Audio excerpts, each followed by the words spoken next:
What we got going on, Greg? All right, a little fog hanging around out there. Not nearly as bad as it has been visibility-wise out there for you, but otherwise we're going to get to dry out a little bit today before that next round. One more round of showers, maybe a few thunderstorms moves in tomorrow. We'll get to that here in just a moment, but taking you out to DBU right now, you see visibility there 5 miles and 50 degrees, so temperatures not too bad either, but you see the low clouds still kind of hanging around, that fog here for you around this morning. So here's what it looks like, satellite radar composite. Now we'll still see some heavier rain and storms working their way across Louisiana, but for us, the rain really starting to wind down as we zoom in here on North Texas. Still going to have a few showers well out to our east, some light rain out toward Sulphur Springs, but you see it's a little lighter and more isolated as we get a little farther east and south as we head down toward Athens and Palestine. So this will be the last bit of rain that we see moving out here this morning. It will actually clear out just a little bit, perhaps, from west to east here for today. So again, maybe a little dab of sunshine as we get into the afternoon.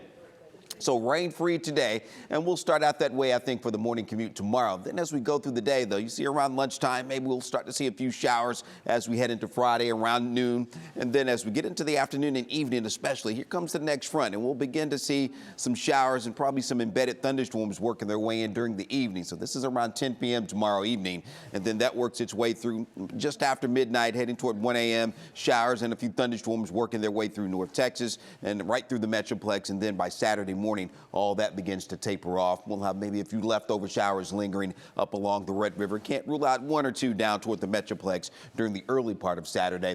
But as we continue on into the afternoon, we'll clear out, and that will make for a pleasant weekend coming our way. So that's something to look forward to. Now about 1/10 to maybe upwards of 1/4 of an inch, a little bit more maybe in some areas with that rain through Friday night. But that moves on out. Temperatures will be cooling down behind it. Now we'll warm up today, getting into the 60s, or at least close anyway, upper 50s to around 60. Then we will be in the low mid 60s tomorrow. Seasonably cool, right around average as we get into Saturday and Sunday with those highs in the upper 50s. And then we start to warm back up as we get into next week with those low 60s. And check it out with that 14-day forecast. Low 60s Monday. Then we're going to get into the upper 60s by the middle of the week. February going to start off on the warm side for us, as we'll be in the upper 60s for those daytime highs and maybe a few showers as we head toward the end of next week and next weekend.